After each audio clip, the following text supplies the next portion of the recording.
Hello guys, आप लोग का स्वागत है आपके अपने यूट्यूब चैनल टॉपर्स इन पर। तो डेली की तरह हम लोग आज भी मॉर्निंग अपडेट लेकर आए हैं। जितनी भी बड़ी अपडेट आज के न्यूज़पेपर में आई है एजुकेशन संबंधित, वो सारी की सारी अपडेट हम लोग देखने वाले हैं। तो चलिए स्टार्ट करते हैं आज की वीडियो को। चलिए गाइस, तो वीडियो स्टार्ट करने से पहले हम आप आज जो है बात करने वाले हैं चक्षु पब्लिकेशन की बेस्ट बुक के बारे में, जो है सहायक अध्यापक एलटी ग्रेड सामान्य अध्ययन की बुक। ये बुक जो है पूरी तरीके से रिवाइज्ड है और पूरी की पूरी जो है सिलेबस के अकॉर्डिंग ये बुक है।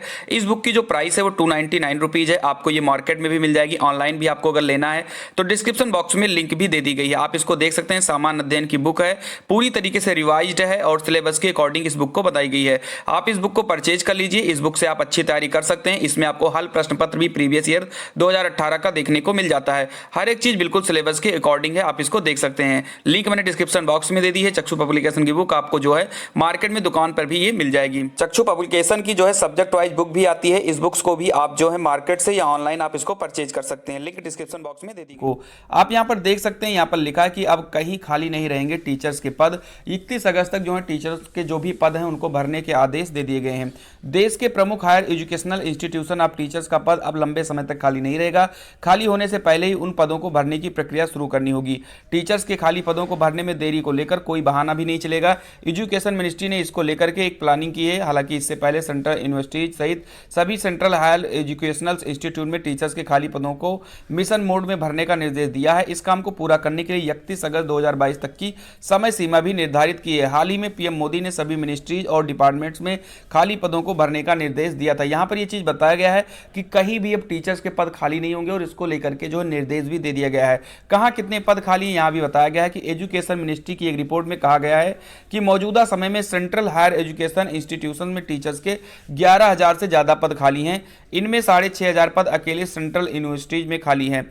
आईआईटी में टीचर्स के करीब 4300 पद खाली हुए हैं। आईआईएम में भी 422 टीचर्स के पद खाली हैं। सेंट्रल यूनिवर्सिटीज में टीचर्स के कुल पदों की संख्या करीब 19,000 है और आईआईटी में 11,000 और आईआईएम में करीब 1,500 स्वीकृत पद हैं। तो आप यहाँ पर देख सकते हैं कि बड़ी भारी संख्या में जो टीचर्स के पद खाली हैं, जिनको ये बताया गया है कि 31 अगस्त के पहले आपको इनको भरना है। आप यहाँ देख सकते हैं, यहाँ पर आपको दैनिक जागरण में भी यही अपडेट देखने को मिल जाएगी कि 31 अगस्त तक उच्च शिक्षण संस्थानों में भरे जाएंगे पद। शिक्षकों का पद खाली होने से पहले ही भर्ती की शुरू करनी होगी तैयारी। केंद्रीय संस्थानों में शिक्षकों के 11,000 पद खाली हैं। तो वही सेम अपडेट है जो हम लोगों ने यहाँ पढ़ा है, थोड़ा सा इसको भी देख लेते हैं। देश के प्रमुख उच्च शिक्षण संस्थानों में शिक्षकों का पद अब लंबे समय तक खाली नहीं रहेगा। खाली होने से पहले ही उन पदों को भरने की प्रक्रिया शुरू करनी होगी। शिक्षकों की खाली पदों को भरने में देरी को लेकर कोई बहाना भी नहीं चलेगा। शिक्षा मंत्रालय ने इसको लेकर योजना बनाने का काम शुरू कर दिया है। हालांकि इससे पहले केंद्रीय विश्वविद्यालयों सहित सभी केंद्रीय उच्च शिक्षण संस्थानों में शिक्षकों के खाली पदों को मिशन मोड में भरने का निर्देश दिया है। तो सेम वही अपडेट है। अगर आपको ये अपडेट चाहिए तो आप इसका जो है स्क्रीनशॉट ले सकते हैं और आराम से आप इसको पढ़ सकते हैं। चलिए अब आते हैं वहीं पर हम लोग टीजीटी पीजीटी भर्ती। जैसा कि आप सभी लोगों को पता है कि टीजीटी पीजीटी भर्ती को लेकर के अध्याचन पहुंचा जो है भेजा जा चुका है। और ऐसे में जो भी हमारे बीएड वाले छात्र हैं, पीजी वाले जो छात्र हैं, उन सभी के अंदर जो है एक इच्छा है कि जल्द से नौकरी आ जाए, विज्ञापन आ जाए और हम लोग अपनी इस चीज़ को देख सकें। तो हालांकि टीजीटी और पीजीटी विज्ञापन आना है ये निश्चित है, लेकिन इसमें थोड़ा सा लेट हो सकता है। उसमें क्या रीजन है, यहाँ पर अपडेट लिख कर आई है कि चयन बोर्ड में सदस्यों के सभी पद खाली, भर्तियों पर संकट। क्योंकि ये बताया गया कि जो उत्तर प्रदेश माध्यमिक शिक्षा सेवा चयन बोर्ड है वहां पर ही स्टाफ की कमी हो चुकी है। क्योंकि जो स्टाफ था उसमें लोगों को भरा जा सॉरी जो है वो सेवानिवृत्त हो चुके हैं, रिटायर हो चुके हैं। ऐसे में वहां पर पद खुद खाली हो चुके हैं। तो ऐसे में जब वहां पर पद खाली है, माध्यमिक शिक्षा सेवा चयन बोर्ड में ही पद खाली है, तो ऐसे में विज्ञापन में थोड़ा सा देरी हो सकता है। क्या है अपडेट देखते हैं। उत्तर प्रदेश माध्यमिक शिक्षा सेवा चयन बोर्ड में सदस्य के सभी पद खाली हो गए हैं और ऐसे वर्तमान में कोई सदस्य है नहीं। ऐसे में आगामी भर्तियों पर संकट मंडरा रहा है। नए सदस्यों की नियुक्ति प्रक्रिया भी अब तक शुरू नहीं की गई है। नए सदस्यों की नियुक्ति न होने से अभ्यर्थियों को आशंका कि कहीं चयन बोर्ड को उत्तर प्रदेश शिक्षा सेवा चयन आयोग में विलय करने की तैयारी तो नहीं है, जिसका गठन प्रस्तावित है। यहाँ पर एक बहुत बड़ी शंका आ चुकी है कि जो आपके माध्यमिक शिक्षा सेवा चयन बोर्ड है उसमें सारे जो स्टाफ हैं खत्म हो गए हैं, सभी सेवानिवृत्त हो गए हैं। और ऐसे में जो अभ्यर्थी हैं उन लोगों को शंका ये है कि कहीं चयन बोर्ड को उत्तर प्रदेश शिक्षा सेवा चयन आयोग में विलय न कर दिया जाए, उसमें मर्ज न कर दिया जाए।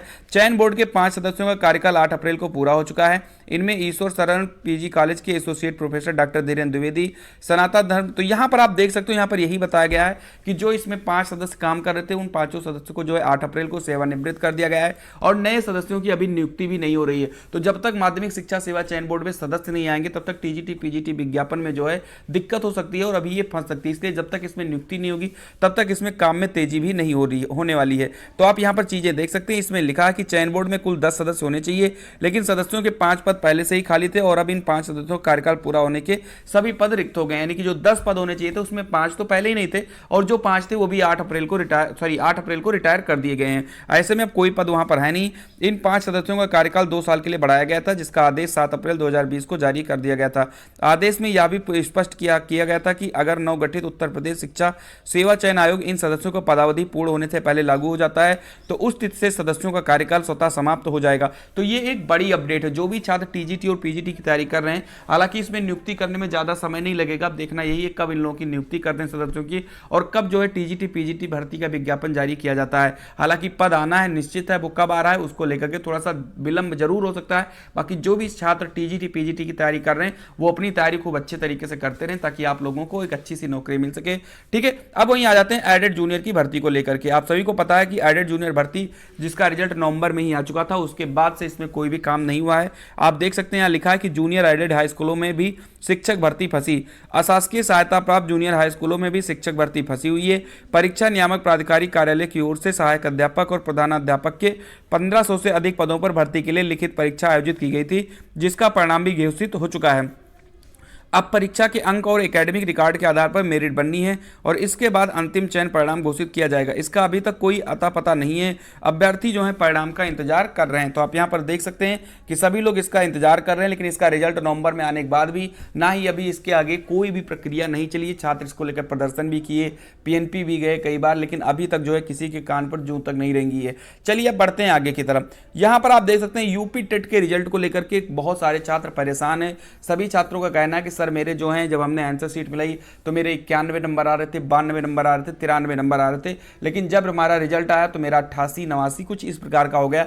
यानी कुछ छात्र हैं जो 1 नंबर से फेल हो चुके हैं, कुछ हैं जो 2 नंबर से फेल हो चुके हैं। उसका सबसे बड़ा रीजन यही है क्योंकि पेपर 2017 का रिपीट किया गया और कुछ ऐसे प्रश्न जिनको 2017 में बोनस दिया गया था और उन्हीं प्रश्नों पर 2021 वाले यूपी टेट में बोनस नहीं दिया गया है, जिसको लेकर के छात्र काफी ज्यादा परेशान है। आप देख सकते हैं यहां पर कुछ इस प्रकार के प्रश्न हैं, जैसे कि इस वाले ग्रंथियों के आधार पर व्यक्तित्व के विभिन्न प्रकारों की चर्चा किसने की है। इसमें भी बोनस जो है मिलना लाजमी सी बात थी, बट इस पर नहीं मिला। आंख की किरकिरी होना पर भी बोनस बनता था, बट वहां पर भी नहीं मिला। तो छात्र काफी ज्यादा नाराज हैं और जिन छात्रों का 1 से 2 नंबर से रुक गया है वो काफी ज्यादा परेशान है और इधर उधर पूछते फिर रहे हैं क्या बढ़ेगा नहीं बढ़ेगा।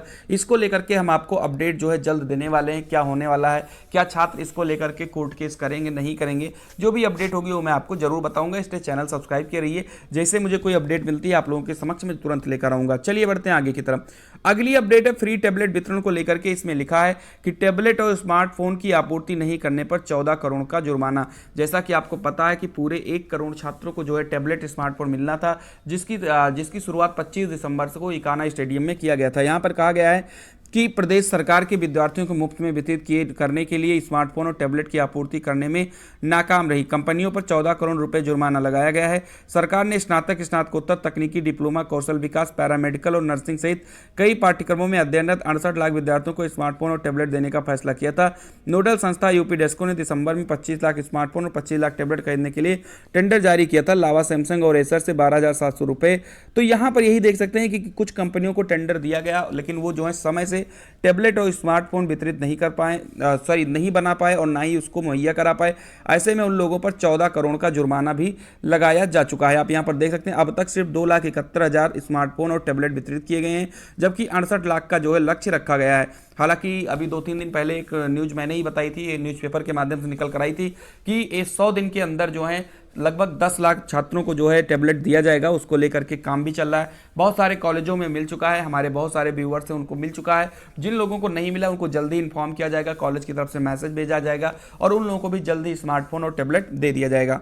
चलिए वहीं पर बढ़ते हैं अगली अपडेट की तरफ। अगली अपडेट आपको पता है कि कल जो है स्टाफ नर्स की प्रारंभिक परीक्षा थी, जिसमें 58% जो है अभ्यर्थी सम्मिलित रहे। परीक्षा में पूछे गए कुछ महत्वपूर्ण प्रश्न भी यहाँ दिए हैं। शॉर्ट टर्म मेमोरी कितनी देर तक होती है, ये सारी चीज़ें तो आप इन चीज़ों को पढ़ सकते हैं। और मात्र जो है 58% जो है अभ्यर्थी इसमें शामिल हुए हैं और पहली बार 2 चरणों में हो रही थी परीक्षा। यूपीपीएससी ने 5 साल बाद शुरू की भर्ती।